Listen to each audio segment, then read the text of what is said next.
Kutumbalkan kakap iparku yang selalu menghina istriku.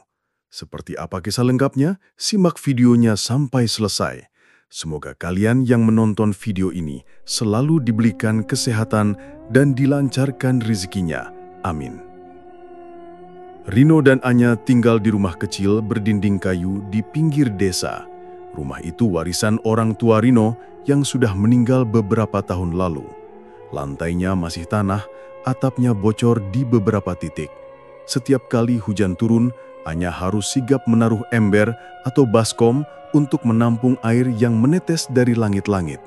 Hidup mereka jauh dari kata enak. Rino kerja serabutan, kadang jadi buruh angkut di pasar, kadang bantu orang panen. Anya buka warung kecil-kecilan di depan rumah. Cuma cukup buat beli beras, minyak, dan kebutuhan pokok harian.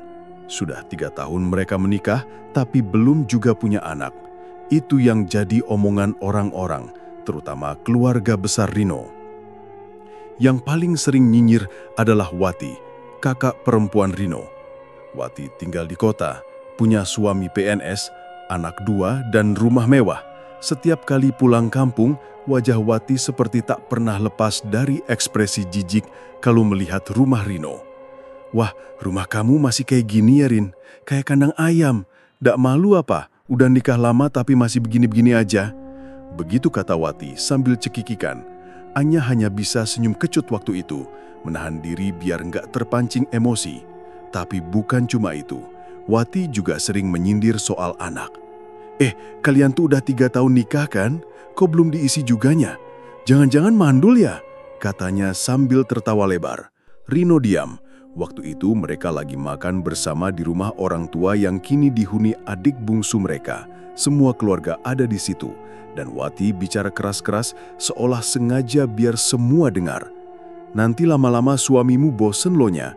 Kalau kamu nggak bisa ngasih keturunan, lihat aku, 2 anak, sehat, pinter-pinter. Makanya jadi istri itu jangan cuma bisa jualan gorengan di depan rumah." Lanjut Wati tanpa peduli perasaan Anya. Anya menunduk. Wajahnya memerah antara malu dan sedih. Rino mengepalkan tangan di bawah meja, menahan amarah yang nyaris meledak. Tapi ia tahu, kalau ia melawan, maka ia hanya akan dianggap pria miskin yang tak tahu diri. Sejak itu, Rino makin jarang kumpul keluarga. Anya juga memilih menjauh. Setiap kali Wati datang ke desa, mereka memilih pergi ke sawah atau pura-pura sakit. Tapi Wati seolah tidak puas kalau belum menekan dan menginjak harga diri mereka. Suatu hari, di acara ulang tahun keponakan mereka, Wati kembali melontarkan hinaan. Kali ini lebih kejam. "Ayo semua foto keluarga, tapi Rino sama Anya nggak usah di tengah ya, biar yang punya anak aja yang berdiri di tengah," katanya sambil mendorong Anya ke pinggir. Semua orang terdiam, beberapa menahan tawa. Ada yang tersenyum simpul, tapi tak ada yang membela. Anya berkaca-kaca, lalu pamit keluar. Rino mengejarnya ke halaman belakang rumah. Di sana, Anya menangis di bawah pohon mangga. Rino berdiri di sampingnya, menatap kosong ke arah sawah yang mulai menguning. Ia merasakan sesuatu dalam dirinya berubah. Selama ini ia selalu mencoba sabar, mencoba kuat, tapi saat melihat Anya menangis seperti itu, ada sesuatu yang patah. "Maaf ya Nya, aku belum bisa jadi suami yang baik," ucap Rino lirih. Anya menggeleng. "Bukan salah kamu, kita udah usaha, tapi Tuhan belum kasih." "Tapi sampai kapan kita terus dihina kayak gini? Sampai kapan kita diinjak-injak kayak bukan manusia?" Suara Rino mulai berat, penuh tekanan. Anya menatap suaminya. Wajah Rino terlihat lebih dingin dari biasanya. Bukan dingin karena cuaca, tapi karena ada amarah yang mengendap terlalu lama. Ia tahu ini bukan cuma soal mandul atau miskin. Ini soal harga diri yang diinjak sampai remuk. Malam itu mereka tak bicara banyak. Di rumah mereka makan dengan diam. Hanya suara sendok dan piring yang terdengar. Di luar, angin malam meniup pelan, membawa hawa dingin yang terasa menusuk. Anya tidur lebih awal, tapi Rino masih duduk di depan rumah merokok sendirian. Tatapannya kosong mengarah kegelapan, tapi pikirannya penuh. Ia memikirkan semua ucapan Wati selama ini, tentang rumah reot, tentang kemiskinan, tentang anak yang tak kunjung hadir. Semuanya seperti kaset rusak yang berputar terus-menerus di kepalanya. Rino tahu hidup mereka tak akan berubah kalau hanya mengandalkan kerja keras. Ia sudah coba berbagai cara, dari ikut program tani sampai kerja proyek, tapi hasilnya tetap pas-pasan. Bahkan untuk biaya pemeriksaan kandungan saja, mereka belum sanggup. Di dalam rumah, Anya tak bisa tidur. Air matanya masih mengalir diam-diam. Ia merasa seperti beban, merasa gagal sebagai perempuan. Tapi yang paling menyakitkan adalah ketika keluarganya sendiri, yaitu keluarga suaminya, menyudutkan dan mempermalukannya, seolah ia penyakit yang membawa sial. Besok paginya, mereka tetap menjalani hari seperti biasa. Rino berangkat bantu panen di kebun tetangga, Anya buka warung seperti biasa. Tapi di dalam hati mereka ada luka yang tak terlihat dan ada dendam yang mulai tumbuh. Tak besar, tapi cukup untuk mengubah segalanya. Dan dari dendam kecil itu, nanti akan lahir keputusan paling gelap dalam hidup mereka. Beberapa hari setelah kejadian di acara ulang tahun keponakan, Rino seperti kehilangan semangat. Ia tetap berangkat kerja, tapi pikirannya tak pernah tenang. Anya juga tak banyak bicara. Rumah mereka makin terasa dingin, bukan karena cuaca, tapi karena perasaan yang tak pernah benar-benar terucap. Suatu sore, saat membersihkan gudang kecil di belakang rumah, Rino menemukan sebuah kotak kayu tua yang sudah berdebu. Kotak itu peninggalan ayahnya, yang dulu disimpan di atas lemari. Selama ini, Rino tak pernah tertarik membukanya. Tapi entah kenapa, sore itu tangannya langsung mengambil dan membuka kotak itu. Di dalamnya ada beberapa lembar foto lama, surat-surat, dan sebuah buku catatan kecil berisi tulisan tangan. Rino membuka buku itu dan membaca perlahan. Semakin ia membaca, semakin keningnya berkerut. Di halaman tengah, ada tulisan yang membuatnya terdiam cukup lama. Dukun Gunung Laras bilang bisa bantu orang yang kepepet, kaya dan punya keturunan, tapi butuh tumbal. Aku tak berani. Dosa itu tak bisa ditebus dengan apapun. Tangan Rino menggenggam buku itu kuat. Nama yang tertulis di situ adalah Dukun Gunung Laras. Di halaman belakang, ayahnya menulis alamat lengkap dan cara menuju ke tempat dukun itu. Rino membaca berulang-ulang, memastikan bahwa itu bukan tulisan ngawur. Malam harinya, Rino menunjukkan buku itu ke Anya. Istrinya sempat ragu, tapi akhirnya ikut membaca. Mereka duduk lama tanpa kata. Dalam hati mereka ada rasa takut, tapi juga ada godaan besar. Godaan untuk keluar dari kemiskinan, godaan untuk membuktikan bahwa mereka juga bisa hidup layak. "Berarti dulu bapakmu juga pernah mau nyari jalan ini?" tanya Anya pelan. "Iya, tapi beliau nggak lanjut," jawab Rino. "Karena takut dosa?" "Kayaknya begitu." Anya terdiam. Ia tak langsung menyuruh Rino pergi, tapi juga tak melarang. Yang jelas, mereka tahu hidup mereka tak akan berubah kalau cuma duduk dan berharap. Malam itu mereka tidur dalam diam, tapi pikiran mereka sibuk memikirkan alamat yang tertulis di buku tua itu. 2 hari kemudian, Rino dan Anya berangkat pagi-pagi sekali. Mereka hanya bilang ke tetangga kalau mau ke kota, padahal arah yang mereka tuju adalah pegunungan yang jauh dari permukiman. Perjalanan mereka butuh waktu sekitar 2 jam naik motor, lalu dilanjutkan berjalan kaki melewati jalan setapak di pinggir hutan. Setelah hampir 1 jam berjalan, mereka tiba di sebuah gubuk tua yang tersembunyi di balik rimbunnya pohon bambu. Di depan gubuk itu, ada papan kecil bertuliskan huruf aksara Jawa. Rino mengetuk pintu pelan. Tak lama kemudian, pintu terbuka. Seorang pria tua berambut panjang dan kulit keriput berdiri di ambang pintu. Matanya tajam dan tatapannya seperti bisa membaca isi hati orang. Pria itu tak bertanya siapa mereka, hanya mengangguk dan menyuruh mereka masuk. Sudah lama nggak ada yang datang bawa buku warisan, ucap si dukun sambil menuangkan air ke dalam gelas. Rino dan Anya saling pandang. Mereka belum bilang apa-apa soal buku catatan ayah Rino, tapi orang tua itu seperti sudah tahu semuanya. Ayahmu orang baik. Dia datang ke sini waktu keadaan keluarganya susah, tapi dia pulang tanpa ambil jalan ini, kata si dukun, duduk bersila di depan mereka. Rino menunduk. Saya tahu, tapi hidup saya nggak sama kayak bapak saya. Saya nggak sekuat beliau. Si dukun tertawa kecil. Orang yang datang ke sini semua begitu, lemah karena keadaan dan ingin menang meski harus melanggar batas. Kalau saya mau, ritual itu masih bisa? Tanya Rino ragu. Dukun itu tak langsung menjawab.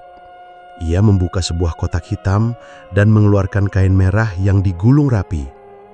Di dalamnya ada benda-benda aneh, rambut, potongan kuku, dan batu berwarna hitam legam. Pesugihan ini bukan main-main. Sekali kamu mulai, nggak bisa mundur. Kaya akan datang, anak kau bisa dapat, tapi dengan satu syarat. Rino dan Anya menahan nafas. Dukun itu mendekat, suaranya pelan tapi jelas. Berikan nyawa satu orang yang paling menyakiti hidup kalian. Anya langsung menoleh ke Rino. Mereka tahu siapa yang dimaksud. Wajah Wati langsung terlintas dalam benak mereka. Nyawanya diserahkan ke siapa? Tanya Anya pelan. Ke penguasa alam bawah. Lewat saya tentu saja. Tapi kalian sendiri yang menentukan siapa dan kapan waktunya. Dukun itu lalu berdiri dan mengambil secari kain merah yang diberikan ke Anya. Ini kain pembungkus tumbal. Simpan. Kalau sudah siap, datang lagi ke sini, bawa orangnya, dan ritual bisa dimulai. Perjalanan pulang mereka sunyi. Rino menyimpan kain itu di dalam tas dan sesekali melirik Anya yang duduk membonceng di belakang. Tak ada satupun kata keluar sampai mereka tiba di rumah. Malam itu mereka duduk di teras rumah. Lampu minyak menyala redup dan suara jangkrik terdengar ramai. Kalau kita lanjut, kita bakal dapat semua yang kita mau, ucap Rino pelan. Dan kehilangan satu nyawa, jawab Anya. Nyawa orang yang tiap hari bikin hidup kita kayak neraka, lanjut Rino. Anya tak menjawab. Ia hanya memandangi langit malam yang tak bertintang. Dalam hatinya masih ada keraguan, tapi juga ada godaan besar membayangkan hidup mereka berubah. Dosa itu bukan datang tiba-tiba. Ia diwariskan, ditawarkan, lalu dipilih. Dan malam itu, Rino dan Anya sudah membuka pintu untuknya. 2 minggu setelah kunjungan mereka ke Gunung Laras, keputusan itu akhirnya bulat. Rino dan Anya sepakat, Wati harus jadi tumbal. Tak ada orang lain yang lebih pantas. Sejak awal, semua hinaan dan sakit hati bersumber dari perempuan itu. Kalau bukan karena dia, kita nggak akan sekeras ini hidup, ucap Rino suatu malam. Anya mengangguk. Kalau dia yang pergi, nggak ada lagi yang injik-injik harga diri kita. Tapi keputusan saja tidak cukup. Mereka butuh rencana. Tumbal tidak bisa dilakukan sembarangan. Dukun itu bilang, ritual hanya bisa dilakukan jika si tumbal dibawa langsung oleh mereka ke tempat khusus yang sudah disiapkan. Rino teringat pada villa tua peninggalan kakeknya yang terletak di tepi hutan pinus. Sudah lama tak dihuni, tapi masih berdiri cukup layak. Villa itu sering dipakai keluarga besar mereka saat liburan bertahun-tahun lalu. Letaknya cukup jauh dari rumah warga. Bahkan sinyal ponsel pun sulit di sana. Tempat sempurna untuk rencana mereka. Rino mulai mendekati Wati dengan sikap berbeda. Ia berpura-pura ramah, mengajak ngobrol lewat pesan, dan sesekali datang berkunjung ke rumah Wati di kota. Awalnya Wati curiga, tapi setelah Rino menyebut soal warisan villa dan keinginan memperbaiki hubungan keluarga, Wati mulai melunak. Ngapain ngajak aku ke Villa Riot itu? Kata Wati lewat telepon. Sekalian nostalgia, Udah lama kita nggak kumpul di sana. Aku sama Anya juga pengen minta maaf soal yang kemarin-kemarin. Jawab Rino dengan suara lembut. Wati tertawa sinis. Hahaha, baru sadar ya kalau keluarga tuh penting. Rino menahan emosi. Ya, aku sadar. Setelah beberapa bujukan dan rayuan, akhirnya Wati setuju. Ia bahkan antusias karena menganggap itu kesempatan untuk refreshing gratis. Ia bilang pada suaminya bahwa dia mau liburan singkat ke villa keluarga dan suaminya mengizinkan karena mengira akan ada keluarga lain ikut serta. Hari yang ditentukan pun tiba. Rino dan Anya menjemput Wati dari rumahnya. Mereka membawa bekal, pakaian, dan kain putih pemberian dukun yang disembunyikan di tas besar Anya. Sepanjang perjalanan, Wati terus bicara, mengomentari jalan rusak, pohon tumbang, dan panas matahari. Ini jalan makin parah ya. Vilanya masih kayak dulu nggak? Jangan-jangan ada tikus sebesar kucing, cibir Wati. Rino dan Anya hanya tertawa kecil, pura-pura ikut kesal. Tapi di balik senyum itu, jantung mereka berdegup kencang. Sesampainya di villa, suasana sunyi. Angin dari arah hutan terdengar seperti bisikan. Villa itu memang sudah lama tak dihuni, tapi masih berdiri cukup kokoh. Jendela-jendela ditutup rapat, dan di bagian dalam ada ruang besar yang biasa dipakai untuk acara keluarga. Kok gelap banget sih di sini? Mana lampunya? Keluh Wati sambil membersihkan debu dari kursi. Anya menjawab santai. Listrik belum diperbaiki, tapi kita bawa lilin kok, biar romantis kalian. Wati tertawa geli. Hahaha, romantis-romantisan di tempat begini. Duh ada.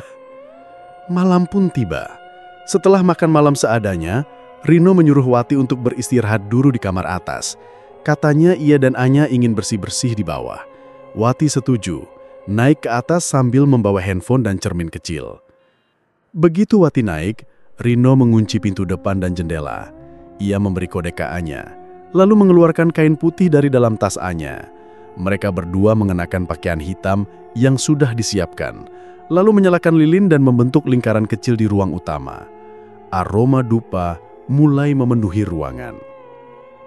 Sekitar pukul 11 malam, mereka naik perlahan ke lantai 2. Rino mengetuk pintu kamar Wati. Mbak Yu, boleh bantu sebentar? Ada tikus masuk dapur. Ih, ganggu aja. Ya udah, tunggu.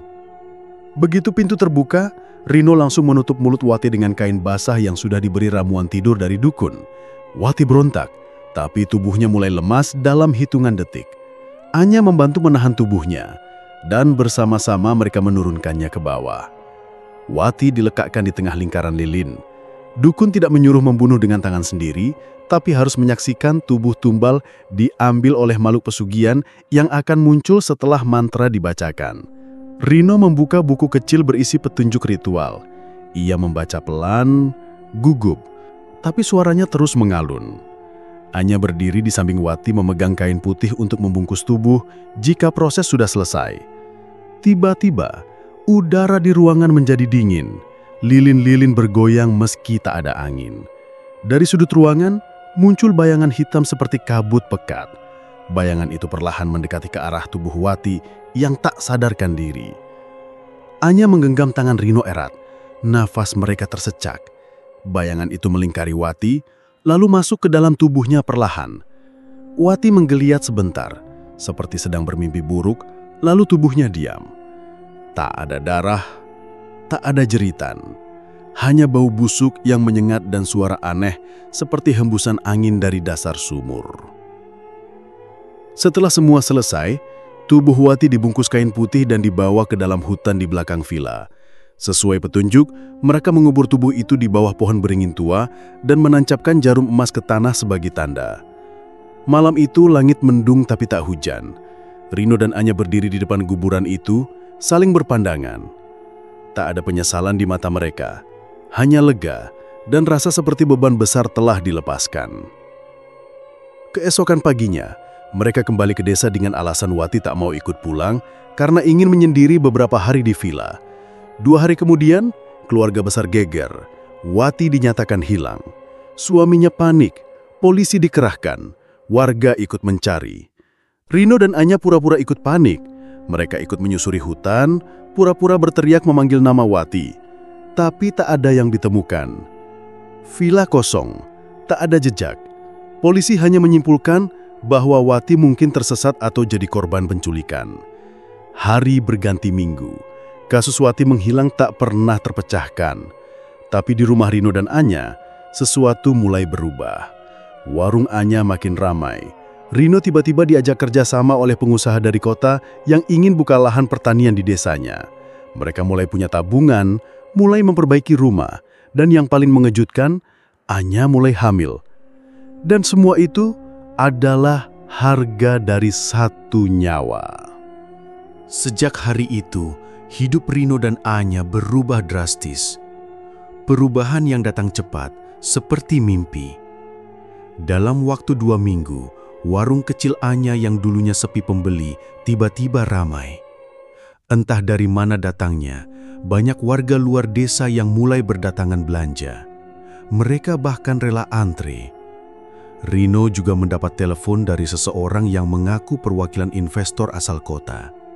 Orang itu bilang ingin membuka proyek pertanian terpadu di wilayah desa dan secara khusus mengajak Rino untuk kerjasama. Padahal Rino bukan siapa-siapa sebelumnya. Ia dikasih tanggung jawab sebagai pengelola lahan dan dibayar dengan gaji bulanan yang besar. Tak butuh waktu lama, Rino merenovasi rumahnya jadi 2 lantai. Bukan hanya direnovasi, mereka juga beli mobil bekas dan perlengkapan elektronik yang dulu cuma bisa mereka lihat di rumah orang lain. Tetangga mulai bertanya-tanya, tapi Rino selalu jawab, "Lagi beruntung aja, mungkin doa-doa kami dikabulkan." Anya pun dinyatakan hamil. Bidan desa yang memeriksanya sampai heran. "Kamu sehat-sehat aja ya? Ini janinnya udah 3 bulan lebih kayaknya. Kok bisa kamu gak sadar dari dulu?" Anya cuma tersenyum. "Mungkin dulu saya yang terlalu stres, Bu Bidan. Sekarang udah tenang, jadi bisa hamil." Kabar kehamilan itu menyebar cepat. Orang-orang yang dulu suka ngomongin mereka karena belum punya anak, sekarang justru memberi selamat. Mereka mulai dihormati di kampung. Bahkan keluarga besar yang dulu sering meremehkan, kini sering datang numpang makan dan pinjam uang. Tapi di balik semua kebahagiaan itu, ada yang mulai terasa aneh. Malam-malam mereka jadi tidak tenang. Anya sering terbangun karena mimpi buruk. Ia sering bermimpi terjebak di hutan gelap, mendengar suara seseorang memanggil namanya dengan nada marah. Kadang, dalam mimpinya, ia melihat sosok perempuan berjalan pincang dengan wajah penuh darah, melotot ke arahnya. "Mas, kamu dengar gak barusan?" tanya Anya suatu malam sambil duduk ketakutan di ranjang. "Dengar apa?" tanya Rino setengah ngantuk. "Kayak suara orang nangis dari arah dapur." "Ah, itu paling suara kucing. Udah, tidur lagi. Besok pagi kita ada tamu." Tapi suara itu terus datang. Tangisan lirih, pelan tapi jelas. Kadang disertai bau aneh seperti bau daging busuk. Anya mencoba menyemprotkan pewangi ruangan, tapi bau itu tetap datang di jam-jam tertentu. Puncaknya, suatu pagi, saat Anya sedang menyisir rambut di depan cermin kamar, ia melihat bayangan di belakangnya. Wajah perempuan, pucat, rambut berantakan, mata membelalak. Anya teriak histeris dan menjatuhkan sisir itu, tapi waktu ia noleh ke belakang, tak ada siapa-siapa. Cermin itu ia tutup dengan kain, tapi tetap merasa tak aman. Sejak hari itu, Anya tak mau sendirian di rumah. Rino juga mulai merasakan hal-hal ganjil. Saat bekerja di lahan proyek, ia sempat melihat perempuan berjubah putih berdiri di antara pohon pisang, menatapnya dari kejauhan. Begitu Rino noleh lagi, sosok itu hilang. Ia coba anggap halusinasi, tapi kejadian itu berulang 3 kali dalam seminggu. Belum lagi gangguan di malam hari. Kamar mereka sering terdengar suara seperti orang berjalan, tapi lantai rumah tak berderit seperti biasanya. Pernah juga Rino melihat tapak kaki berlumpur masuk dari dapur ke arah kamar, tapi tidak ada satupun orang yang datang. Suatu malam, Rino bermimpi berada di villa tua. Suasananya persis seperti malam ritual dulu. Tapi kali ini, Wati berdiri di tengah ruangan dengan tubuh penuh darah. Ia menatap Rino dan berkata, "Kalian pikir ini selesai?" Rino terbangun dengan keringat dingin. Anya juga duduk terbangun karena mimpi yang hampir sama. "Kita nggak salah pilih orang kan?" tanya Anya pelan, ketakutan. Rino diam. Ia tahu ini harga yang harus mereka bayar. Dukun itu memang bilang bahwa makhluk dari dunia lain akan memastikan tumbal diterima dengan sempurna. Tapi tak dijelaskan kalau akan ada gangguan seperti ini. Mereka mencoba menemui kembali dukun itu. Naik motor ke kaki gunung, lalu naik ke tempat ritual. Tapi saat sampai di sana, tempat itu sudah kosong. Gubuknya hilang, seperti tak pernah ada. Bahkan jejak tanah pun rata seperti baru saja dibersihkan. "Kita harus gimana sekarang?" tanya Anya panik. "Gak tahu," jawab Rino. "Yang penting jangan tunjukin kita takut." Mereka mencoba hidup seperti biasa, meski gangguan makin sering terjadi. Anya sampai pernah jatuh di kamar mandi karena merasa ada yang mendorong. Rino kehilangan kesadaran saat nyetir mobil, dan untung hanya menabrak pagar rumah warga. Tidak sampai celaka parah. Bau busuk pun makin sering muncul, terutama di kamar mereka. Anya pernah menemukan bungkusan kain putih kecil di bawah ranjang, isinya rambut dan kuku. Mereka buang ke sungai, tapi seminggu kemudian bungkusan serupa muncul lagi. Mereka juga mendengar suara yang memanggil nama mereka di malam hari. "Rino! Anya!" Kadang dari belakang rumah, kadang dari atap. Yang paling parah, bayi dalam kandungan Anya mulai sering bergerak tidak wajar. Bidan sampai heran karena gerakannya seperti menendang kuat di luar batas normal. "Jangan-jangan anak ini nanti nggak wajar, Mas," gumam Anya suatu malam. Rino hanya sidip diam, menatap keluar jendela. Kehidupan mereka memang berubah. Mereka kaya, Anya hamil, dan semua yang mereka inginkan sudah di tangan. Tapi ketenangan justru makin menjauh. Tidur tak pernah nyenyak, makan pun sering tak terasa nikmat. Setiap sudut rumah terasa diawasi, dan meski orang luar melihat mereka bahagia, hanya mereka yang tahu ada yang terus menuntut di balik semua ini. Pagi itu, Anya berteriak dari dalam kamar mandi. Rino yang lagi duduk di ruang tengah langsung lari ke sana. Begitu pintu dibuka, Anya terduduk di lantai.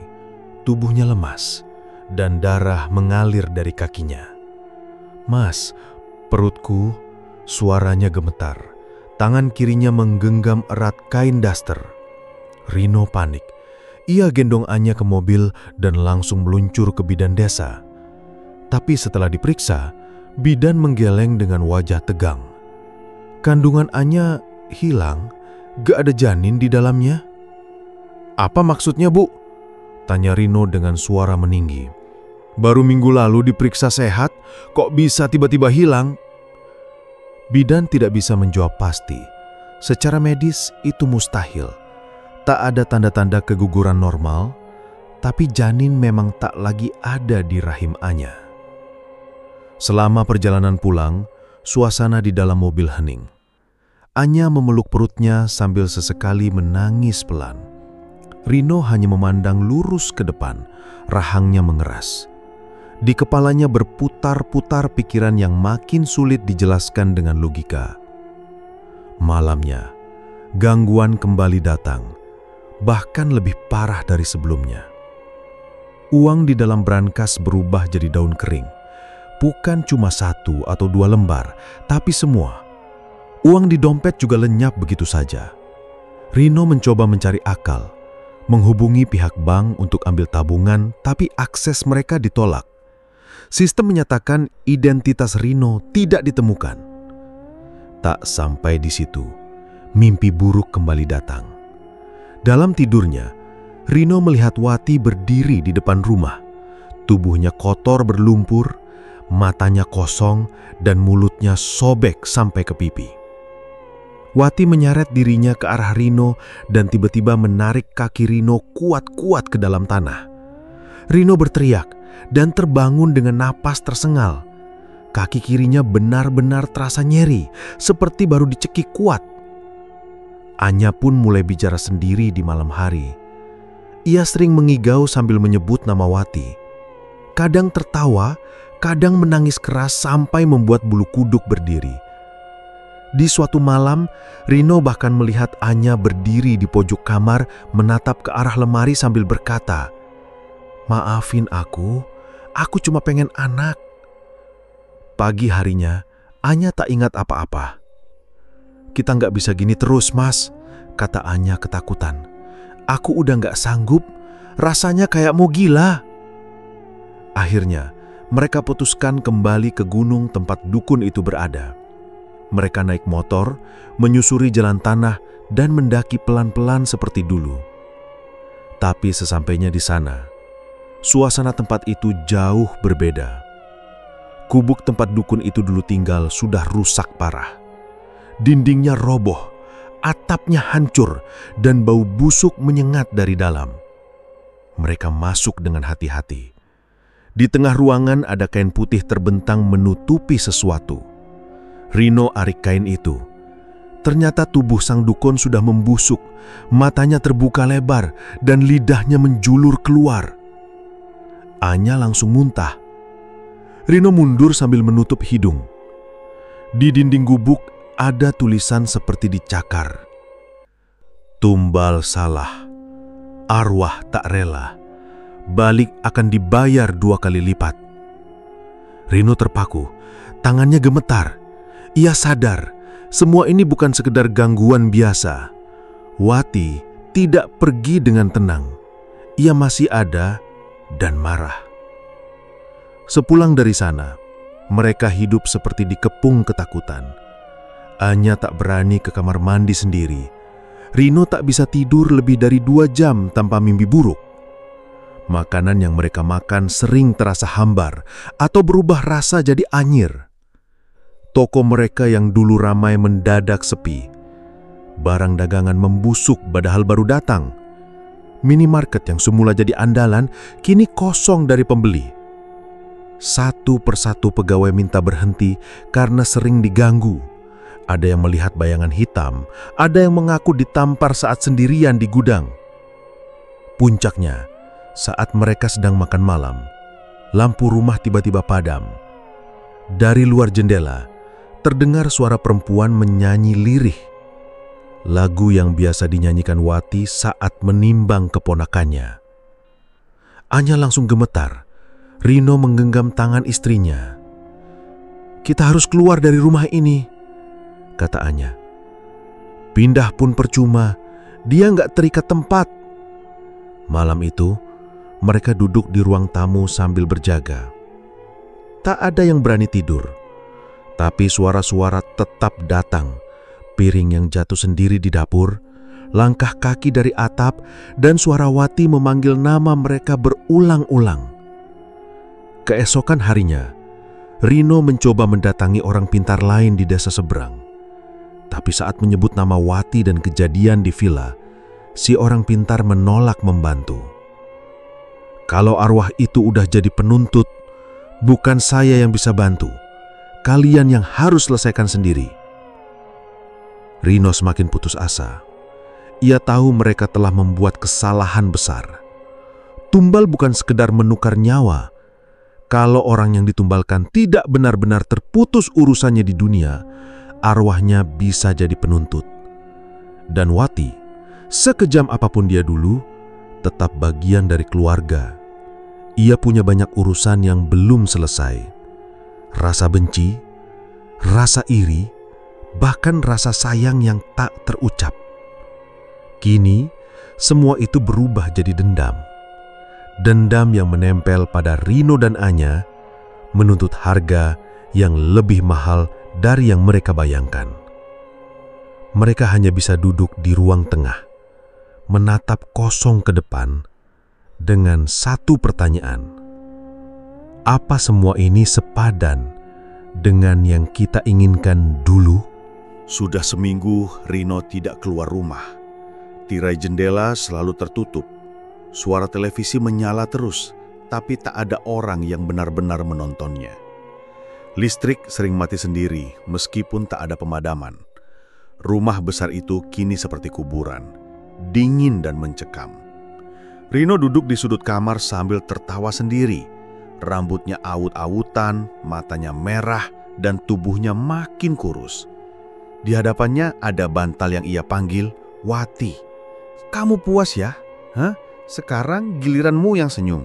Ayo ketawa." Bentaknya ke arah bantal itu, lalu tertawa keras, cekikikan seperti anak kecil yang baru dapat mainan.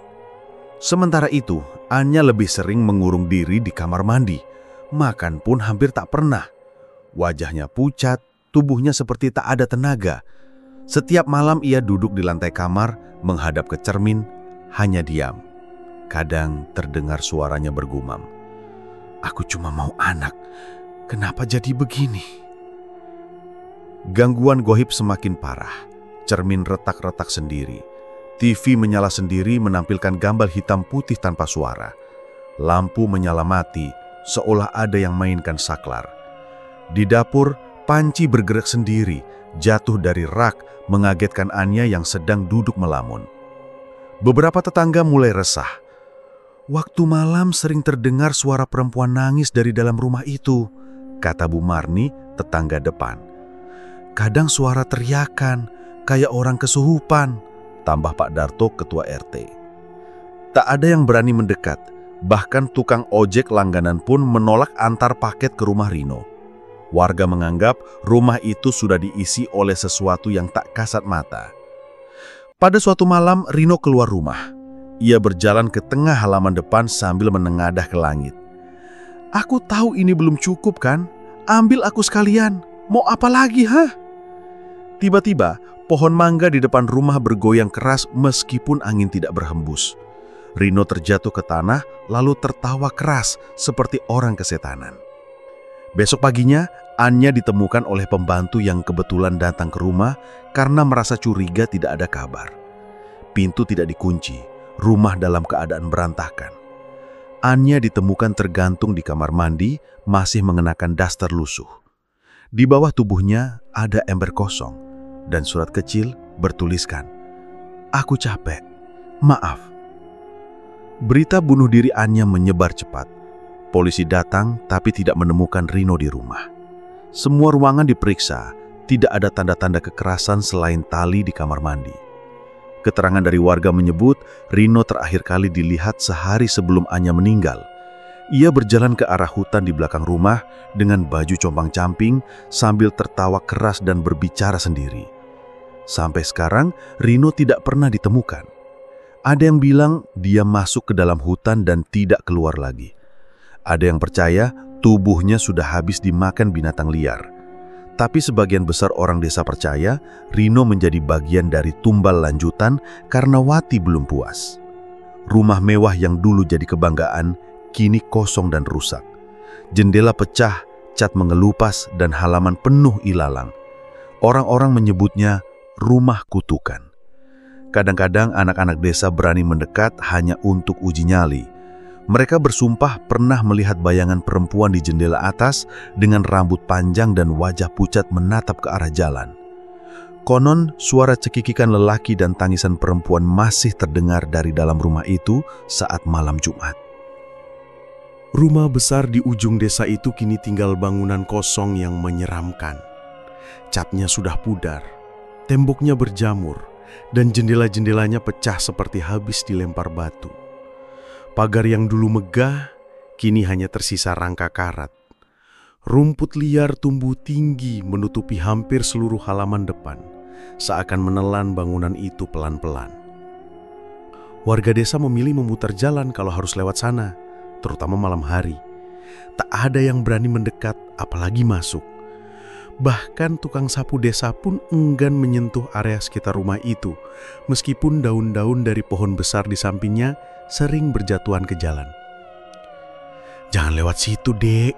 Itu rumah tumbal," bisik Bu Narti, pedagang sayur saat melihat dua anak kecil hendak bermain sepeda ke arah rumah itu. Cerita tentang rumah itu sudah jadi legenda di desa. Semua orang tahu bahwa rumah itu dulunya milik Rino dan Anya, pasangan muda yang tiba-tiba kaya mendadak lalu lenyap dalam tragedi. Tapi yang membuat cerita itu bertahan bertahun-tahun bukan soal kekayaan mereka. Bukan pula karena Anya ditemukan gantung diri. Yang paling membuat warga bergidik adalah karena mereka percaya rumah itu menyimpan dendam dari arwah yang tak pernah ikhlas. Anak-anak desa sering mengaku melihat sosok wanita berbaju merah berdiri di jendela lantai atas. Wajahnya pucat, rambut panjangnya menutupi sebagian muka, dan ia selalu menggendong sesuatu, katanya bayi. Kadang sosok itu menangis pelan, kadang hanya menatap kosong ke arah jalan. Yang lebih mengerikan, beberapa warga pernah mendengar suara-suara aneh dari dalam rumah saat malam hari. Suara tangisan, suara kursi diseret, bahkan suara cekikian laki-laki yang menyeramkan. Pernah, ada seorang pengusaha dari kota datang. Ia mendengar kabar bahwa rumah itu dijual murah. Katanya ia tak percaya hal mistis, ia hanya peduli properti. Rumah besar, harga murah, tinggal direnovasi, katanya waktu itu sambil tersenyum yakin. Warga sudah memperingatkannya. "Mas, kami bukan mau menakut-nakuti, tapi tolong jangan nginep di sana sendirian," kata Pak RT dengan nada serius. Tapi si pengusaha keras kepala. Ia bersikeras ingin merasakan langsung auranya. Malam pertama ia tidur di rumah itu sendirian. Bawa tikar, lampu darurat, dan bekal makanan. Katanya ia mau menantang setan. Besok paginya, mobilnya sudah tidak ada. Pintu rumah terbuka lebar. Di dalamnya, tikar, tas, dan makanan masih utuh. Tapi si pengusaha hilang. 2 hari kemudian, ia ditemukan di terminal kota, duduk linglung tanpa sepatu dan terus berkata, "Perempuan itu marah. Dia cari anaknya. Dia minta darah lagi." Setelah kejadian itu, tak ada lagi yang berani macam-macam. Orang percaya rumah itu tidak bisa dijual, tidak bisa didoakan, tidak bisa dibersihkan. Rumah itu adalah bagian dari tumbal, bagian dari perjanjian yang tidak akan pernah selesai. Dan dendam, kata orang tua di desa, bukan sesuatu yang bisa hilang dengan waktu. Ia hanya tidur sebentar, lalu bangkit saat ada yang cukup bodoh untuk mendekat.